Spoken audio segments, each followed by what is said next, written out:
रीवा से अनिल की वाणी। सालों पुराने न्यायालय को अधिवक्ताओं ने दी भावुक विदाई, आंखें हुई नम।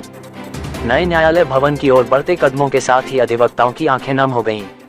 करीब 7 दशक पुराने न्यायालय भवन से जब विदा होने का क्षण आया तो वरिष्ठ अधिवक्ता शिव सिंह ने पुराने भवन को दंडवत प्रणाम किया। इस दृश्य ने हर किसी का दिल छू लिया और साथ ही अधिवक्ताओं की आंखें भी भर आईं। ये न्यायालय भवन सिर्फ ईंट पत्थर की इमारत नहीं थी, बल्कि अधिवक्ताओं की कर्मभूमि और संघर्ष की गाथा थी। यहाँ की दीवारें उनके तर्क, उनकी मेहनत और उनके संघर्षों की गवाह रही हैं।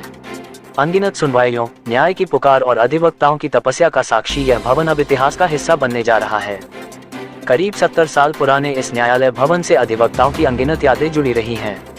यहीं से उन्होंने अपने करियर की शुरुआत की, यहीं से न्याय की लड़ाइयाँ लड़ी और पीढ़ी दर पीढ़ी इस इमारत की गवाही देती रही। पुराने भवन से दूर जाना उनके लिए मानो अपने घर से बिछड़ने जैसा था। अधिवक्ताओं का कहना था कि यह सिर्फ एक इमारत नहीं, बल्कि उनकी कर्मभूमि और तपस्थली रही है।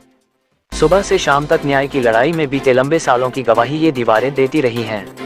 अब जबकि नए और आधुनिक भवन में जाने की बारी आई तो पुरानी यादें आंखों से आंसू बनकर छलक उठीं।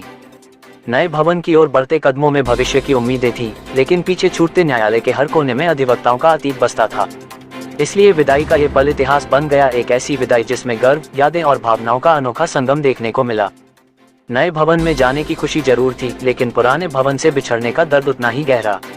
अधिवक्ताओं का कहना था, ये भवन सिर्फ न्याय का मंदिर नहीं, बल्कि हमारी जिंदगी का अहम हिस्सा रहा है।